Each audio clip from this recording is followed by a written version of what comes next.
तो आज मार्केट को एक जोरदार झटका लगा और 350 पॉइंट की गिरावट है। ऐसा कुछ नंबर्स में सुबह दिख नहीं रहा था, लेकिन बाजार देखते ही देखते धराशायी हो रहा है। और ये हो सकता है प्रॉब्लम फिर से चाइना की तरफ से हो, क्योंकि आपको पता है HMPV वायरस को लेकर जो चिंता है वो बढ़ रही है। लास्ट ट्रेडिंग सेशन में भी ये बात हमने आपसे कही थी कि हमने भले हेडलाइंस ना बनाई हो, हम भले इसके बारे में अभी चिंता ना कर रहे हो, लेकिन साल में 200 दिनों की एवरेज ब्रेक कर दी बैंक निफ्टी ने। 50-500 के लेवल के नीचे आके ट्रेड कर रहा है। निफ्टी 23,800 के भी लेवल के नीचे आके ट्रेड कर रहा है। ये तो फ्यूचर्स को थैंक यू करना चाहिए, क्योंकि 100 पॉइंट का प्रीमियम है, इसलिए 23,800 के आसपास आके खड़े हैं। अदरवाइज डैमेज थोड़ा ज्यादा है। अब हमारे साथ रेलिगेट सिक्योरिटीज से अजीत मिश्रा जुड़ रहे हैं, उनसे जरा करते हैं बातचीत। अजीत सर नमस्ते। पहले तो निफ्टी और बैंक निफ्टी का आउटलुक दीजिए। कई दिनों से संभाल के रखा था हमने बैंक निफ्टी, एक बार मैं जरा चार्ट भी दिखा देता हूँ स्क्रीन पर, जल्दी दिखाइएगा मेरे वाले चार्ट। तो हमने बैंक निफ्टी को कई पैनिक्स आए, बट वो सब के सब एब्जॉर्ब होते गए और 200 दिनों के एवरेज को हम बचाते गए। फाइनली आज का दिन 200 दिनों की इंट्राडे फॉल का बना, उसने आज तोड़ दिया इंट्राडे। ये आप देख पा रहे होंगे, एक बड़ी सी कैंडल्स ने 200 दिनों के एवरेज को तोड़ा, जिसको हमने काफी समय से बचा के रखा था, बट अभी क्लोज नहीं हुआ। अगर क्लोजिंग किसी तरह से 50-500 के ऊपर हो जाती है, जो कि यहाँ से बहुत ज्यादा दूर नहीं है, अगर हो जाती है तो शायद डैमेज काफी हद तक कंट्रोल हो जाएगा। एक बार आपकी recommendation sir, Ajit sir. Good afternoon Dimpy. तो डिम्पी देखिए, last week in fact last 2 week अगर आप देखेंगे तो कहीं ना कहीं यही अटेम्प्ट चल रहा था बुल्स की तरफ से कि किस तरीके से 200 दिन की अपनी एवरेजेस को होल्ड करने की कोशिश करें, और उन्हीं के पास आपने घूमे और एक रिकवरी का अटेम्प्ट दिखाया।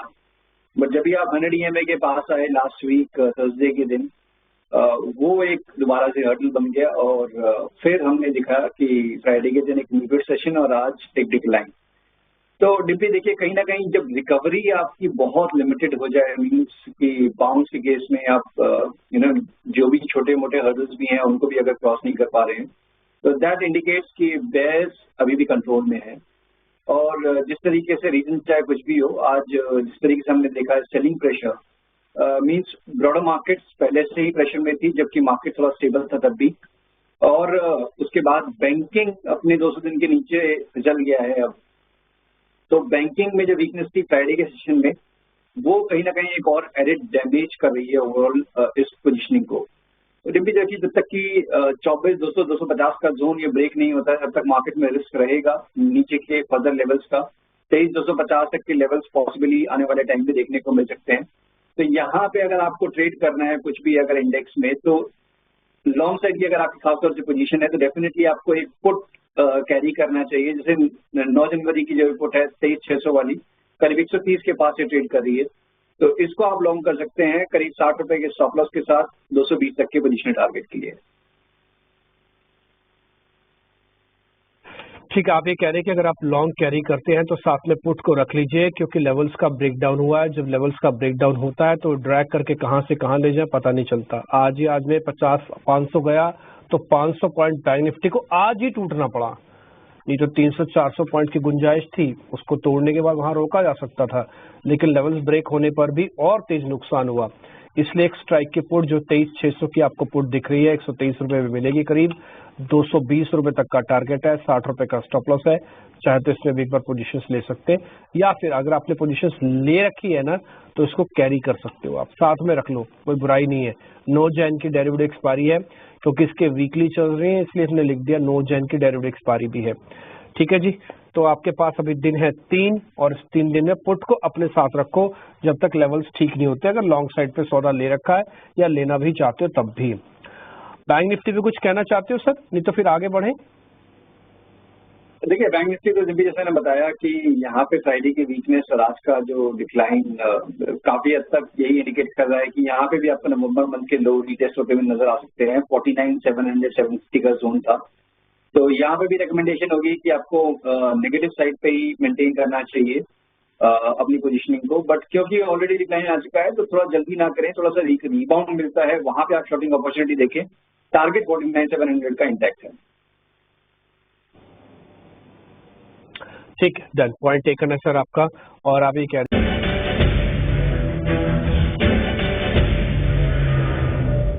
तो शेयर है हमारी लिस्ट में आज जहाँ पे लॉन्ग पोजीशंस बनी है। फर्स्ट है डॉक्टर लाल पैथ लैब, दूसरा है जुबिलेंट फूडवर्क। ये लाल पैथ लैब, मेट्रोपोलिस, तो आपको पता है ना ये वायरस वाला थोड़ा एंगल है, इसलिए थोड़े से एक्टिव हुए हैं एकाएक। लेकिन जुबिलेंट फूडवर्क देखते देखते 500 वाला शेयर 750 हो गया और ये कह के चलने वाला शेयर बना। सर दोनों पे जरा ट्रेड है तो कुछ बता दीजिए।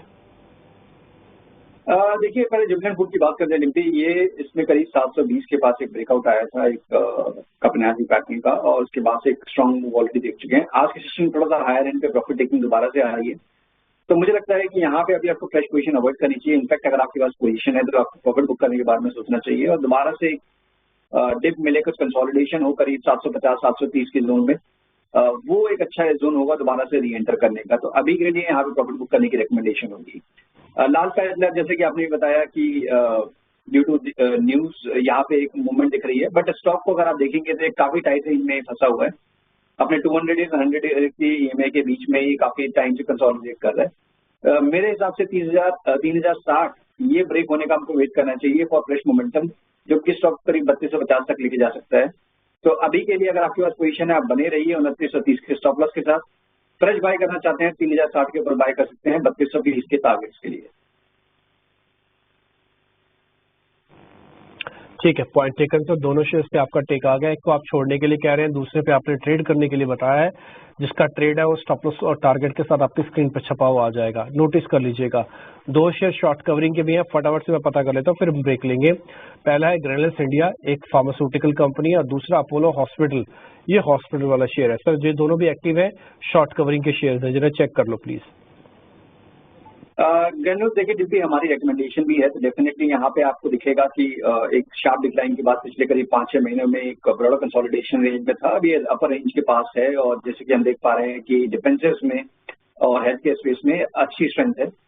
यहाँ पे मुझे लगता है कि अभी और रूम है, करीब 634 तक के लेवल्स नियर टर्म में आपको देखने को मिल सकते हैं। तो यहाँ पे आप 600 के स्टॉप लॉस के साथ लॉन्ग पोजीशन बना सकते हैं।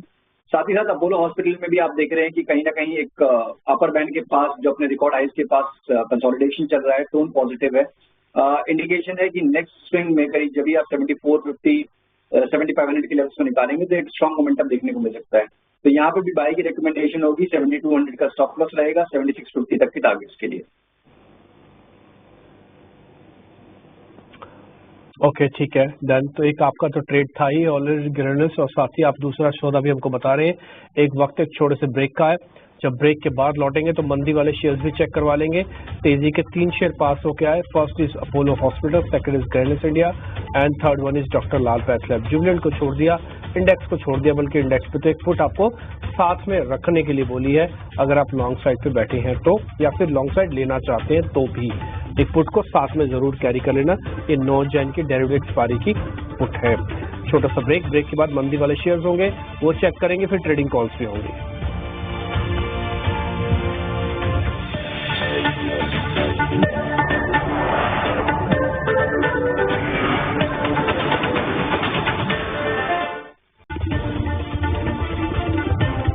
एक बार फिर आपका स्वागत है। तो अब मंदी वाले 2 शेयर्स भी हैं, फटाफट से वो भी चेक करा लेते हैं। लेके आइए जरा मंदी वाले शेयर्स।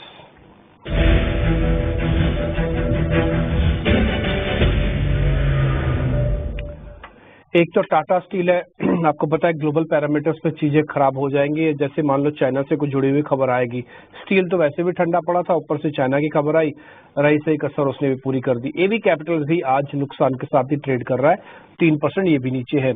एक बार जरा चेक कर लेंगे सर आप। देखिए metals as a pack definitely weak है, और यहाँ पे अक्रॉस द बोर्ड आपको सेलिंग प्रेशर देखने को मिल रहा है। टाटा स्टील में एज अ डिस्क्लोजर ये हमने अपने क्लाइंट्स को शॉर्ट रिकमेंड किया था मॉर्निंग में करीब 136 के पास 130 तक के टारगेट्स के लिए, तो वो पोजीशन अभी भी रनिंग है। तो वहां पे मुझे लगता है कि इंट्राडे के पर्सपेक्टिव से एक पॉज जरूर हो सकता है। अदरवाइज करीब 128-127 तक के लेवल्स भी यहाँ पॉसिबल है। थोड़ा सा मेरे हिसाब से एक पुल बैक पे अगर आप शॉर्ट करेंगे, अगर फ्रेश शॉर्टिंग करना है, करीब 135 के पास दोबारा से एक पुल बैक मिलता है तो वो अच्छा एक जोन होगा 138 के स्टॉप लॉस के साथ। और जो दूसरा नाम आपने बताया एबी कैपिटल का, वहां पे देखिए ऑलरेडी काफी ज्यादा प्रेशर था, बट ये भी अपने प्रीवियस स्विंग हाई के नीचे स्लिप हुआ है। तो यहाँ पे पॉसिबिलिटी है कि आपको प्रॉफिट टेकिंग कंटिन्यू होते हुए नजर आए। स्टॉक करीब 70 के लेवल से शायद इससे भी नीचे आपको देखने को मिल जाए, तो यहाँ पे भी शॉर्ट पोजीशन मेंटेन करने की रिकमेंडेशन होगी 183 के स्टॉप लॉस के साथ। ठीक है डन। तो दोनों स्टॉक्स पे आपके रिकमेंडेशंस हैं मोटा मोटी। एक तो आपने अपने सुबह क्लाइंट्स को दे दी थी, खैर आप तो उनको अच्छा प्रॉफिट भी हो रहा होगा, लेकिन एबी कैपिटल टाटा स्टील पे कॉल है। अनवाइंडिंग के 2 शेयर है सर, फटाफट से वो भी चेक कर लीजिए, फिर कॉल्स लेंगे आपकी। First is Marico, second is ABFRL। दोनों में कोई ट्रेड है तो बताइए, नहीं तो फिर आगे बढ़े। देखिए मैरिको में भी हमारी बाय रिकमेंडेशन थी, 630 का स्टॉप लॉस था और 675 680 के पोजीशन टारगेट्स के लिए। बेस्ड ऑन लास्ट ट्रेडिंग के प्राइस एक्शन आज के दिन पे ओपन होने के बाद नीचे जरूर आया, बट 630 के लेवल पर डिपेंड किया है। तो मुझे लगता है कि कहीं ना कहीं जब तक 630 का लेवल इंटैक्ट है आपको बने रहना चाहिए। फ्रेश पोजीशन आप बना सकते हैं around 640 area with 630 as stop loss and 675 as target. ABFRL यहाँ भी देखिए मुझे लगता है कि जो डिक्लाइन है मीन्स जो सेलिंग प्रेशर है वो कहीं ना कहीं एग्जॉस्ट होते हुए दिख रहा था, बट आज के सेशन में दोबारा से इसने थोड़ा सा प्रेशर को इंक्रीज कर दिया है। तो मेरे हिसाब से यहाँ पे भी आपको अवॉइड करना चाहिए जब तक कि कोई साइन ऑफ रिवर्सल ना बने। ठीक है डन। तो ये पॉइंट भी नोटिस है सर। अब आपके ट्रेडिंग कॉल्स। बिल्कुल देखिए जैसे हमने बताया कि ग्रैनुअल्स यहाँ पे काफी अच्छी कंसोलिडेशन हो चुकी है, स्टॉक में अपने अपर बैंड के पास है। यहाँ से लग रहा है कि जिस तरीके से डिफेंसेस अब भी अच्छा परफॉर्म करेंगे मार्जिनल डिप के बाद, फार्मा सेक्टर मुझे लगता है कि ओवरऑल पॉजिटिव टोन कंटिन्यू रखेगा। तो ग्रैनुअल्स में यहाँ पे 634 के टारगेट्स के लिए लॉन्ग कर सकते हैं, 600 का स्टॉप लॉस रहेगा। वहीं पे शॉर्ट साइड के लिए मेटल स्पेस में से JSW स्टील, यहाँ पे नेगेटिविटी दिख रही है इन लाइन विद जो कि हम देख रहे हैं मेटल एज अ पैक्ट में। एक डिक्लाइन के बाद एक पॉज हुआ था और एक शॉर्टिंग पिवट फॉर्म हुआ है, तो नियर टर्म में करीब 882 तक के लेवल्स देखने को मिल सकते हैं डाउन साइड पे। तो 925 के स्टॉप लॉस के साथ यहाँ पे शॉर्टिंग की रिकमेंडेशन होती है। ठीक है डन सर, पॉइंट टेकन है सर, पॉइंट टेकन आपके। खैर मैं चलते चलते जिस कार्यक्रम में मैंने इस खबर के साथ शुरुआत की थी ना, उसका एक अपडेट मैं ही आपको बता देता हूँ। अभी खबर आई है कि जो बेंगलुरु वाला HMPV इन्फेक्शन का केस था, उसको खुद देश के हेल्थ मिनिस्टर ने बोला है कि उसको HMPV चाइना सर्च के साथ ना जोड़ा जाए। वो सिर्फ एक रूटीन है, जो प्रॉब्लम आई है उसका थोड़ा वायरस डिटेक्ट हुआ है, अदरवाइज वैसी कोई बड़ी प्रॉब्लम नहीं है। ये खुद हेल्थ मिनिस्टर का बयान है जो मैं आपको अभी बता रहा हूँ। अभी जस्ट वायर्स पे आया है, तो मेरे को लगा कि क्यों ना मैं कार्यक्रम का नोट इसी से बंद करूं। ठीक है, तो ये मैंने आपके सामने रख दिया। देखते देखते उम्मीद करते हैं बाजार के अंदर भी थोड़ी बहुत रिकवरी आ सकती है। उम्मीद करते हैं सेकंड हाफ थोड़ा बेहतर होगा। इस खबर को जैसी और पुख्ता हो जाएगी तो आपके सामने हम एक लिंक के फॉर्म में उतार देंगे। ठीक है सर, अजीत सर शुक्रिया, थैंक यू वेरी मच आज कार्यक्रम का हिस्सा बनने के लिए। एक छोटा सा ब्रेक के बाद नया कार्यक्रम होगा। नमस्कार।